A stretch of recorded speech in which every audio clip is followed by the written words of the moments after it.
महत्त्वाच्या पत्रकार परिषदेमध्ये मी आपल्या सर्व पत्रकार बंधू भगिनींचं सहर्ष स्वागत करतो। आजच्या या पत्रकार परिषदेला आमच्या पक्षाच्या ज्येष्ठ नेत्या आदरणीय अंजलीताई आंबेडकर उपस्थित आहेत। त्यासोबतच माझ्या सहकारी प्रवक्त्या उत्कर्षाताई रुपोते या ठिकाणी आहेत। युवक आघाडीचे अध्यक्ष सागर गवई आहेत आणि मुंबई कमिटीचे सल्लागार आणि प्रवक्ते अंबरसिंग चौहान हे या ठिकाणी या पत्रकार परिषदेला उपस्थित आहेत। आजच्या पत्रकार परिषदेचा हेतू हा मुंबईकरांसाठी असलेला वंचित बहुजन आघाडीचा जाहीरनामा रिलीज करणं, जाहीर करणं हा आहे। मी अंजलीताईंना आणि सर्वांना विनंती करेल की हा जाहीरनामा आपण या ठिकाणी प्रसिद्ध करावा, प्रकाशित करावा।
वंचित बहुजन आघाडीचा आजचा हा जो जाहीरनामा आहे 2026 साठी मुंबई महानगरपालिकेच्या ज्या निवडणुका होत आहेत त्यात नेमकं वंचित बहुजन आघाडीची भूमिका काय असणार आहे आणि वंचित बहुजन आघाडीचे निवडून आलेले उमेदवार हे सभागृहात गेल्यानंतर मुंबईकरांसाठी नेमकं काय करणार आहेत या संदर्भातली ठोस आणि मजबूत भूमिका ही पक्षाने या जाहीरनाम्यातून मांडलेली आहे।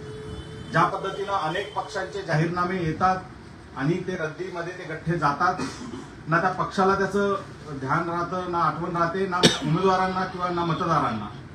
हा तसा जाहीरनामा नाहीये। त्याचं कारण असं आहे, हा जाहीरनामा आम्ही बंद खोलीत बसून एसीत बसून तयार केलेला नाहीये। हा जाहीरनामा या मुंबईतील कष्टकऱ्यांनी बनवलेला आहे। हा जाहीरनामा या मुंबईतील वस्तीत राहणाऱ्या महिलांनी बनवलेला आहे। हा जाहीरनामा इथे लोकलला लटकून ज्यांना प्रवास करावा लागतो त्या प्रवाशांनी बनवलेला आहे। हा जाहीरनामा या मुंबईतल्या विद्यार्थ्यांनी बनवलेला आहे। ज्यांच्या हाताला रोजगार नाही त्या बेरोजगार तरुणांनी बनवलेला आहे। ज्या महिला असुरक्षित फील करतात त्या महिलांनी बनवलेला आहे। ज्यांना बेसिक ज्या अतिशय मूलभूत अशा गरजा भागवण्यासाठीच्या सुविधा पालिकेने दिल्या पाहिजे त्या सुविधा ज्यांना मिळत नाही अशा मुंबईकरांनी हा दिलेला आहे। आम्ही आमच्या तिन्ही आघाड्यांच्या मार्फत मुंबईमध्ये कॅम्पेन राबवलं होतं, लोक आवाज लोक संकल्प उपक्रम। या उपक्रमाच्या अंतर्गत आमचे महिला आघाडीच्या कार्यकर्त्या, आमचे युवक आघाडीचे कार्यकर्ते, मुंबईचे पदाधिकारी कार्यकर्ते हे सर्व वस्त्यांमध्ये गेले, लोकांमध्ये गेले आणि त्या ठिकाणी जाऊन त्यांना सांगितलं की जर वंचित बहुजन आघाडीने तुमच्यासाठी काही करावं असं वाटत असेल तर नेमकं काय करावं ते सांगा। जर वंचितचा नगरसेवक निवडून आला तर त्याने कुठल्या मुद्द्यावरती तिथे सभागृहात काम करावं ते सांगा, तुमच्या अडचणी काय ते सांगा। हा लोकसहभागातून बनवलेला जाहीरनामा आहे। त्यामुळे या केवळ तोंडाच्या वाफा नाहीये, हे कुठल्या तरी एजन्सीला काम देऊन बनवलेलं डिझाईन नाही किंवा ग्राफिक नाहीये, तर या मुंबईकरांच्या भावना आहेत, या मुंबईकरांच्या अडचणी आहेत, हे मुंबईकरांचं आयुष्य आहे, हे मुंबईकरांच्या समोर असलेले खड्डे, ज्या खड्ड्यांमध्ये अनेक तरुणांचं, अनेक महिलांचा अपघाती मृत्यू होतोय। त्यामुळे या सगळ्यावर काम करण्यासाठी वंचित बहुजन आघाडी ही कटिबद्ध आहे आणि आमचा प्रत्येक कार्यकर्ता, आमचा प्रत्येक निवडून येणारा नगरसेवक हा या अजेंड्यावरती सभागृहामध्ये काम करेल आणि हे प्रश्न येत्या 5 वर्षात सोडवण्यासाठी पूर्ण ताकदीनं लढेल यासाठीचा हा जाहीरनामा आहे. आपल्यासमोर जाहीरनामा ठेवलेला आहे. आपल्याला PDF पण थोड्या वेळात ग्रुपवरती मिळेल. आपले काही प्रश्न असतील तर आपण विचारू शकतो. पहिला प्रश्न असा आहे की आपली मुंबईमध्ये काँग्रेससोबत युती झालेली आहे. काँग्रेसचा वेगळा जाहीरनामा प्रसिद्ध होतोय, आपला वेगळा जाहीरनामा प्रसिद्ध होतोय. काँग्रेसच्या जाहीरनाम्यावरती वंचितचं सुद्धा चिन्ह पाहायला मिळते, प्रकाश आंबेडकर यांचा फोटो पाहायला मिळतोय. मुळातच आपली युती झाली तरी आपला वेगवेगळा जाहीरनामा का आहे? त्याचं कारण असं आहे की प्रत्येक पक्षाचा एक स्वतंत्र भूमिका असते, स्वतंत्र मतदार असतो. त्याच्यासाठी तो पक्ष कटिबद्ध असतो, त्या पद्धतीनं काम करतो. काम करण्याची एक आयडिओलॉजी असते, पद्धत असते. आता तो त्यांनी जो काही केलेला आहे तो आघाडीचा म्हणून त्यांनी त्या ठिकाणी जाहीर केलेला आहे. त्यात काँग्रेसचे अनेक मुद्दे आहेत, पण हा आमच्या पक्षाने गेले वर्ष, 1.5 वर्ष, 2 वर्ष जे आमचे कार्यकर्ते ग्रासरूटला काम करतायत, ज्या मुद्द्यांवर काम करतायत, त्या मुद्द्यांचा हा जाहीरनामा आहे. त्यामुळे हा आमच्या पक्षाचा स्वतंत्र जाहीरनामा आहे. हा आघाडीचा नाही, हा आमचा वंचित बहुजन आघाडीचा जाहीरनामा आहे. त्यामुळे नेमका प्रश्न असा निर्माण होतो की मग जर तुमची युती झाली तर मग आघाडीचा काहीतरी जाहीरनामा असेल ना. संयुक्त जाहीरनामा नाही. नाराजीचा वाद आहे. आमची आघाडी झालेली आहे काँग्रेससोबत. ज्या दिवशी टिळक भवनमध्ये ही आघाडी जाहीर करण्याची पत्रकार परिषद झाली, त्या ठिकाणी काही प्रश्न जेव्हा येत होते तेव्हा काँग्रेसचे सन्माननीय प्रदेशाध्यक्ष हर्षवर्धन सपकाळ यांनी स्वतः सांगितलं की ही काँग्रेस आणि वंचित बहुजन आघाडीच्या युतीची घोषणा करणारी प्रेस आहे, इतर प्रश्न नको. त्यामुळे आता इतरांना कुणाला घेऊन त्यांनी काही केलं असेल तर तो भाग वेगळा आहे. ही आमच्या पक्षाची भूमिका काँग्रेसनं काँग्रेसची मांडलेली आहे. त्यामुळं यात फार काही खोलात जाण्यात अर्थ नाही किंवा त्याला महत्व देण्यात अर्थ नाहीये. मला वाटतं आज वंचित बहुजन आघाडी जो मुंबईकरांचा जाहीरनामा घेऊन आलेली आहे, मुंबईकरांचे जे प्रश्न घेऊन उभा राहिलेली आहे ते अतिशय महत्वाचे आहे. मला वाटतं आपला फोकस हा त्यावर असला पाहिजे. युती आघाडीच्या संदर्भात आम्ही प्रत्येक प्रेसमध्ये बोलतोच आहोत, पण मुंबईकरांचे प्रश्न हे ऐरणीवर येत नाही.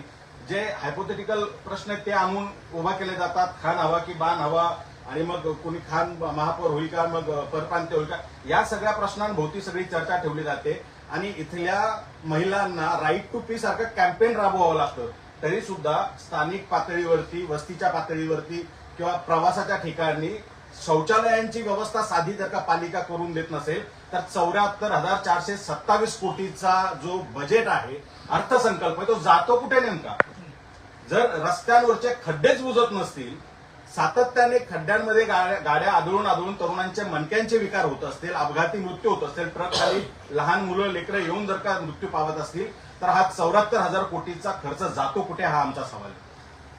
सातत्यानं मुंबईमध्ये तुम्ही तुमच्या अजेंड्यामध्ये हे दिसत नाही जाहीरनाम्यामध्ये, सातत्यानं मुंबईमध्ये पोल्युशन, पर्यावरणाचा हे झालेलं आहे, प्रश्न निर्माण झालेला आहे. सातत्यानं सर्दी, खोकला, ताप असेल किंवा इतर समस्या, त्या संदर्भात हा अजेंडा जो आहे याच्यामध्ये बऱ्यापैकी आम्ही हा कन्साईज आणि कॉम्पॅक्ट ठेवलेला आहे. मूलभूत जे एकदम महत्वाचे प्रश्न आहेत. आणि राहिला प्रश्न याचा तुम्ही जो म्हणताय हवेच्या संदर्भातला, तर हवेच्या गुणवत्तेसंदर्भात एकमेव पक्ष आहे की ज्याने इथे प्रदूषण नियंत्रण मंडळावरती मोर्चा नेलाय. आजही आमच्या कार्यकर्त्यांवर खटलेत त्याचे. म्हणजे वंचित बहुजन आघाडी हा एकमेव मुंबईतला पक्ष, दुसरा कुठल्याही पक्षाने दाखवावं की त्यांनी यावरती काम केलंय, आवाज उठवलाय. ज्या कंपन्या या ब्लॅकलिस्ट करायला पाहिजे, ज्या मुंबईच्या पासून शेकडो मैल बाहेर असल्या पाहिजे, त्यांना मुंबईमध्ये परवाने दिले जातात. त्यांचा केमिकल युक्त धूर किंवा तो वायू खराब करणाऱ्या सगळ्या प्रक्रिया ज्या घडतात, ते सांडपाणी सगळं खराब केलं जातं. याच्या विरोधात आवाज उठवणारा वंचित बहुजन आघाडी हा एकमेव पक्ष आहे. त्यामुळे तो प्रश्नच नाही, तो आमच्या अजेंड्यावर असलेला प्रश्न आहे.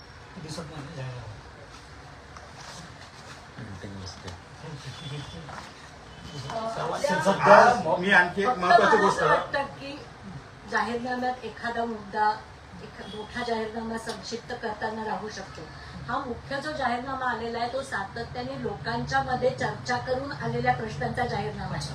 आणि लोकांचे जगण्याचे आणि रोजच्या संघर्षाचे प्रश्न इतके बिकट आहेत की कदाचित त्यांना पोल्युशनचा प्रश्न थोडासा दूरचा वाटत असावा. हा आमचा जाहीरनामा नाही आहे, पण पक्षाने त्याच्यावरती आंदोलन केलेलं आहे आणि दुसऱ्या कुठल्याही पक्षाने केलेला नाही, हा महत्वाचा मुद्दा आहे. एक आणखी एक गोष्टीचं मी फक्त आठवण करून देतो की आज पंचशील दिवस आहे आणि आम्ही वंचित बहुजन आघाडी, आपल्याला माहिती आहे स्थापनेपासून हा वेगवेगळ्या समुदायांना एकत्र घेऊन आणि जी मानवतेची आणि इथल्या संविधानाने घालून दिलेली मूल्य आहेत, मानवी मूल्य, त्या मूल्यांची सांगड घालून चालणारी एक राजकीय चळवळ आहे, सामाजिक चळवळ आहे. त्यामुळे आज हा जाहीरनामा येत असताना तो जाहीरनामा त्या गोष्टींना रिप्रेझेंट करणारा जाहीरनामा आहे की केवळ एका कुठल्या समूहासाठी फक्त नाही, तर या ठिकाणी जे मुंबईचं एक जे स्वरूप आहे त्या स्वरूपाला जपणारा जी डायव्हर्सिटी आहे त्या डायव्हर्सिटीला जपणारा एक अजेंडा आम्ही या ठिकाणी घेऊन आलेलो आहोत. हा माझा प्रश्न एकच आहे या सर्वात म्हणजे लक्ष केंद्रित करणारा प्रश्न म्हणजे तुमचा जो याच्यात अजेंड्यातला एक महत्वाचा मुद्दा आहे सर्वांसाठी समकक्ष नागरी सुविधा महापालिकेतील भेदभावावर पूर्ण बंदी घालणार म्हणजे महापालिकेमध्ये अशा प्रकार आतापर्यंत केवळ सुरूच आहे. महापालिका नाही, राज्य सरकार असेल, केंद्र सरकार असेल, कुठलीही शासकीय यंत्रणा घ्या, तिच्या मार्फत दिल्या जाणाऱ्या सुविधांमध्ये सरळ सरळ भेदभाव केला जातो. तुम्हाला पाणी जे झोपडपट्टीमध्ये मिळतं त्या पाण्याची क्वांटिटी आणि क्वालिटी, त्याच्या वेळा आणि एखाद्या हाय प्रोफाईल एरियामध्ये मिळणाऱ्या पाण्याची क्वालिटी आणि क्वांटिटी, किती तास पाणी तिकडे उपलब्ध होतं. एका प्रभागामध्ये तुम्ही 24 तास पाणी देणार आणि बाकीच्या प्रभागामध्ये फक्त 4-5 तास पाणी तुमचं हे होणार. तिथे मिळणारे रस्ते, तिथे मिळणाऱ्या इतर सुविधा याचा जर का विचार केला तर हा भेदभाव नाही तर काय. जर का ज्या भागामध्ये मंगलप्रभात लोढाचं घर असेल त्या भागामध्ये सगळ्या सुविधा मिळणार, तिथले रस्ते कधीच खड्डे पडणार नाही तिकडे. मात्र तुम्ही धारावीमध्ये जाऊ शकत नाही. अनेक वस्त्यांमध्ये नाक मुठीत धरून चालावं लागतं तुम्हाला. अनेक ठिकाणी अशी अवस्था आहे का तिथे तुम्ही जो श्वास घेताय तो श्वासच मुळात इतका दुर्गंधीयुक्त आणि इतका विषारी आहे की तिथे व्याधी होतात. माहुल गावामध्ये माणसं नेऊन कोंबली जातात गुराढोरांसारखी. तो म्हणजे ज्या पद्धतीने हिटलरनं गॅस चेंबर केलेलं होतं तसं हे मुंबईचं गॅस चेंबर बनवून ठेवलेलं आहे. त्या ठिकाणी माणसं नेऊन मारली जात आहेत हळूहळू. आज अनेक संस्थांचे रिपोर्ट्स येत आहेत का तिथं जन्माला येणारी बाळं ही जन्मतच डिफेक्ट घेऊन पैदा होत आहेत, त्यांच्यामध्ये जेनेटिकल डिफेक्ट्स येत आहेत.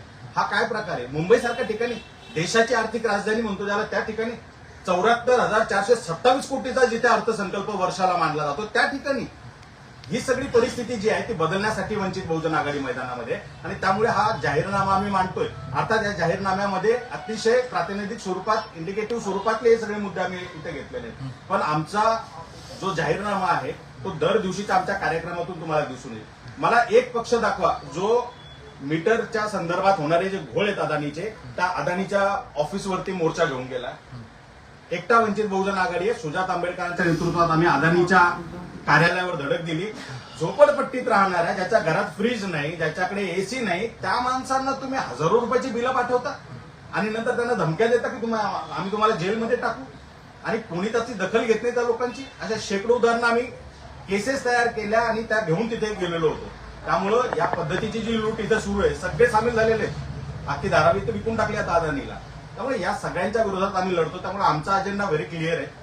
इथल्या सामान्य माणसांसाठी आम्ही उभा आहोत. आम्हाला अदानी अंबानीच्या साठीचं राजकारण करायचं नाही, आम्हाला इथल्या शोषित वंचितांसाठीचं राजकारण. यासोबत अजून एक प्रश्न असा पडतो की व्हेज आणि नॉन व्हेज हा प्रकार मुंबईत मोठ्या प्रमाणात पाहायला मिळतो. म्हणजे व्हेज लोकांनाच एक सोसायटीत राहू दिलं जातं, नॉन व्हेज खाणाऱ्यांना परवानगीच मिळत नाही. यावर देखील तुम्ही फोकस केलाय का? म्हणजे त्या अशा पद्धतीचं म्हणजे मुळातच वंचित बहुजन आघाडी हा समताधिष्ठित समाज निर्माण करण्यासाठी उभा राहिलेली लोक चळवळ आहे. इथे कुठल्याही प्रकारचा भेदभाव सहन केला जात नाही. त्यामुळे अशा भेदभावाला खतपाणी जर कोणी घालत असेल तर त्याच्या विरोधातच आम्ही आहोत. त्यामुळं मराठी नको, अमराठी हवेत किंवा या पद्धतीचं किंवा मराठी नको मराठी ह्या पद्धतीचं कुठल्याही प्रकारचं जे काही भेदभाव केला जात असेल आम्ही त्याच्या विरोधात आहोत. चिकन मटण खाणाऱ्यांना बाजूला ठेवून मुळात ही मुंबई इथल्या कोळ्यांची, ज्यांचा मूळ पोटपाण्याचा व्यवसाय हा मच्छीमारी आहे आणि तिथे तुम्ही काय व्हेज आणि नॉन व्हेज करता, ज्यांच्या जमिनीवर येऊन तुम्ही बसलात त्यांच्या संस्कृतीला तुम्ही लाथारणार. राष्ट्रवादी काँग्रेसने जाहीरनामा प्रसिद्ध केला. त्यामध्ये त्यांनी म्हटलंय की त्यात एक महत्वाचा मुद्दा आहे की पाण्याचं मीटर, ते मीटर लावणार. तुम्ही जो मुद्दा मांडला की भेदभाव केला जातो पाण्यासाठी, त्यांनी मीटर ही संकल्पना त्यांच्या मॅनिफेस्टोमध्ये आणलेली आहे. मीटर लावला किंवा मीटर नाही लावला तरी सुद्धा यांची मानसिकता जोपर्यंत बदलत नाही, प्रशासनात बसलेल्या आणि सत्तेत बसलेल्यांची, तोपर्यंत सर्वसामान्य माणसाला योग्य सुविधा मिळत नाही. हा मुद्दा मुळात सगळ्यात- इम्युटेबल डिस्ट्रीब्युशनचा आहे. मशीनचा नाहीये. तर हा एंड युजरनी किती पाणी वापरलं याच्या मोजमापीचा बिलिंगशी रिलेटेड आहे. आम्ही बोलतोय ते समन्यायी समान पाणी वाटप. वाटपाबद्दल. तुम्ही मराठी लोकांना 1.5 लाख घरं देणार, ते काय नेमकं अजेंडा आहे? कसं आहे की या ठिकाणी मुंबईत सगळ्यात मोठी गोष्ट कुठली जर का झाली असेल तर ते घर आहे.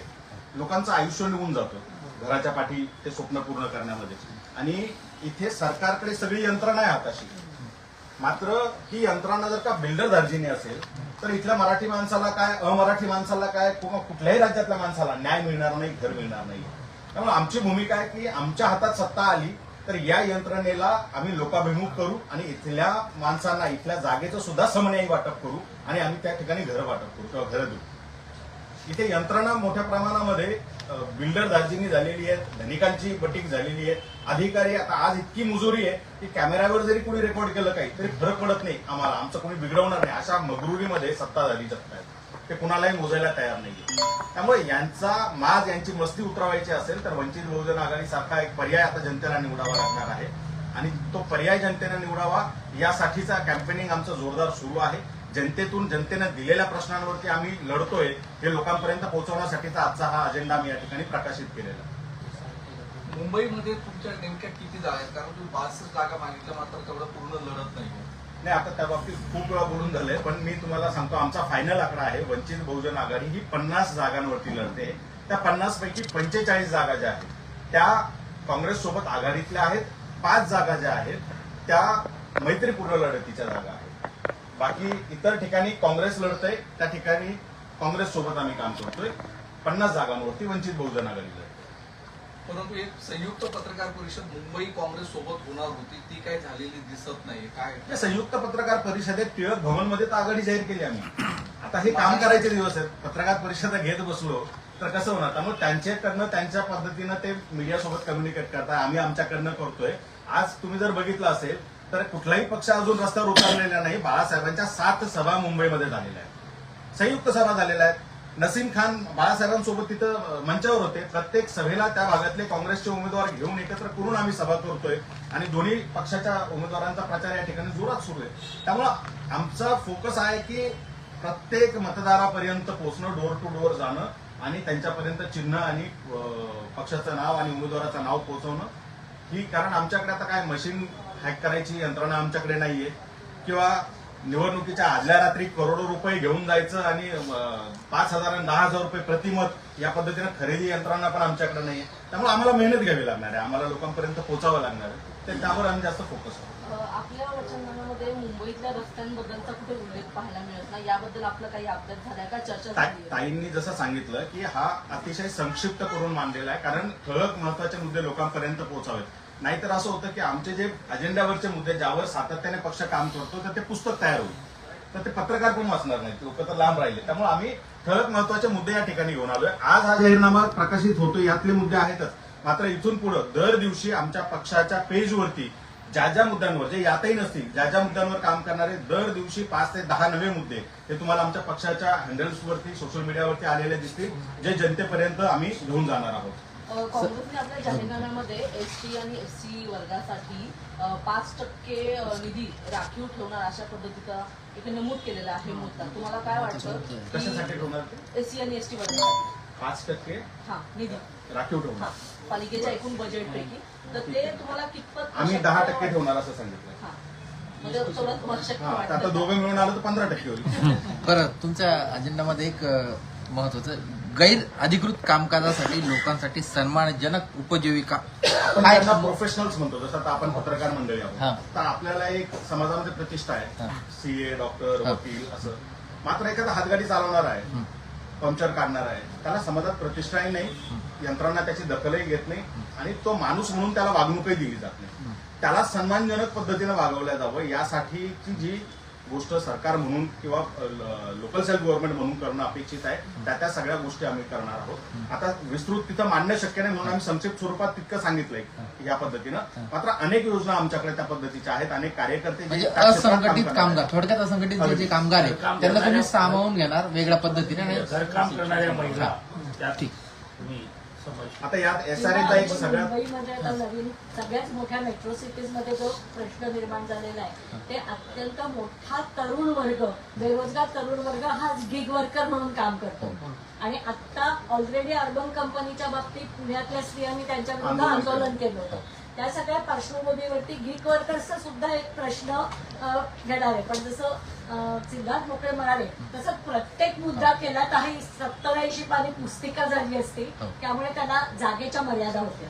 एसआरएचा मुद्दा फार महत्वाचा आहे. या ठिकाणी जवळपास प्रत्येक पक्ष हा एसआरए असलेल्या बिल्डरांसोबत संधान बांधून आहे. त्यामुळं वस्तीतल्या लोकांचं ज्यांचे घरं बिल्डरने लाटले आणि त्यांना तिकडे येऊन कुरड्यासारख्या कोंबलेलं आहे, त्यांच्या बाबतीत कुणीही ऐकायला तयार नाहीये. वंचित बहुजन आघाडीचा प्रचंड मोठा मोर्चा SRA वर गेला आणि त्यानंतर काही ठिकाणच्या प्रकल्पांना गती आलेली नाही तर 15-20 वर्ष प्रकल्प तसेच रखडलेले. त्यामुळे त्या मुद्द्यावर सुद्धा आम्ही प्रामुख्याने या ठिकाणी काम करत आहोत. वंचित बहुजन आघाडीने घेतलेल्या भूमिकेमुळे प्रशासनाला हलावं लागलं आणि आयदर तुम्ही हातात घ्या नाहीतर मग त्याला ब्लॅकलिस्ट करा आणि लोकांची पटकन घरं कंप्लीट करून द्या. ही भूमिका आम्ही त्या ठिकाणी मांडली होती. त्यामुळे काही प्रकल्पांना गती आलेली. आमचं म्हणणं आहे जे बिल्डर लवकर करत नसतील ते सिडको किंवा म्हाडाच्या माध्यमातून SRAच्या माध्यमातून स्वतः यांनी ताब्यात घेऊन प्रकल्प पूर्ण करावे आणि लोकांना घरं या ठिकाणी द्यावी. शाळेसंदर्भात तुम्ही सांगितलेलं आहे पण नेमकं पॅटर्न कसं असणार?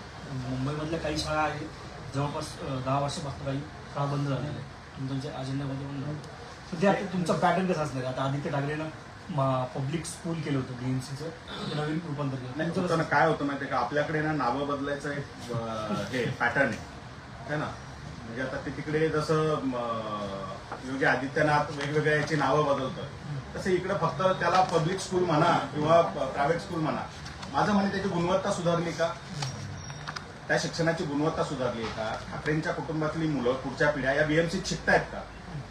जर नसेल शिकत याचा अर्थ तुम्हाला विश्वास नाही त्या शिक्षणावरती.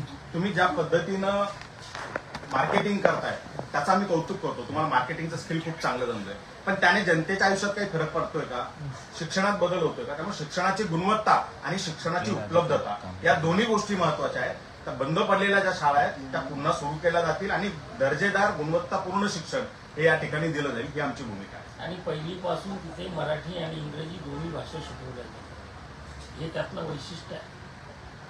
तुम्ही आता सांगितलं की प्रकाश आंबेडकर यांच्या मुंबईमध्ये किती सभा झाल्या पण आता जसं तुमची काँग्रेसची युती झालेली आहे काँग्रेस सोबत प्रकाश आंबेडकर आणि वंचितचे सगळे नेते मंडळी कधी एकत्रित प्रचार करतात? पहिल्याच सभेला नसीम खान मला वाटतं हे काँग्रेसचे माजी खासदार मंत्री आहेत.